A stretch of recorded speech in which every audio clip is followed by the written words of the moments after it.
यमधर्मानं सत्यवानाचे प्राण घेतल्यानंतर सावित्रीनं यमाशी एकूण 3 दिवस शास्त्र चर्चा केली आणि त्यावर प्रसन्न होऊनच यमानं सत्यवानाचे प्राण परत केले। ही शास्त्रचर्चा वटवृक्षाखाली झाली, म्हणूनच सावित्रीचं नाव या वटवृक्षाशी जोडलं गेलं। शिवरूपी वटवृक्षाची पूजा करणं म्हणजे वटवृक्षाच्या माध्यमातून शिवरूपी पतीलाच एक प्रकारे स्मरून त्याचं आयुष्य वाढून त्याची आयुष्यातील प्रत्येक कर्माला साथ मिळावी यासाठी ईश्वराची पूजा करणं होय। म्हणूनच ज्येष्ठ महिन्यात येणारी पौर्णिमा वटपौर्णिमा म्हणून महाराष्ट्रात मोठ्या प्रमाणात साजरी केली जाते।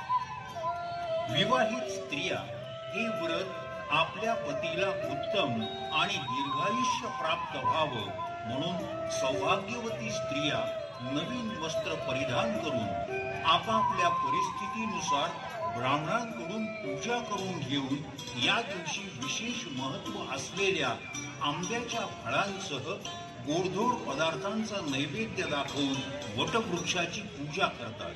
ओम वटवृक्षः अक्षयवृक्षः अहं जलं समर्पयामि। वटवृक्षात असलेल्या नैसर्गिक गुणांमुळे आपल्या पतीला आणि कुटुंबियांना आरोग्य संपन्न दीर्घायुष्य लाभावं हा वटपौर्णिमेला वडाच्या झाडाची पूजा करण्यामागचा प्रमुख हेतू आहे।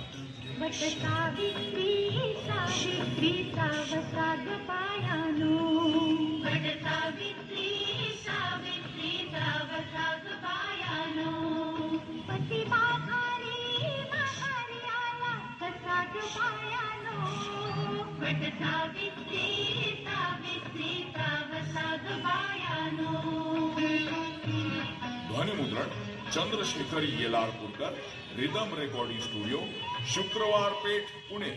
चलचित्र देखाव्याचे मूर्तिकार चंद्रशेखर येलारपूरकर, रिदम आर्ट्स, लोणी काळभोर। मंडळाचे अध्यक्ष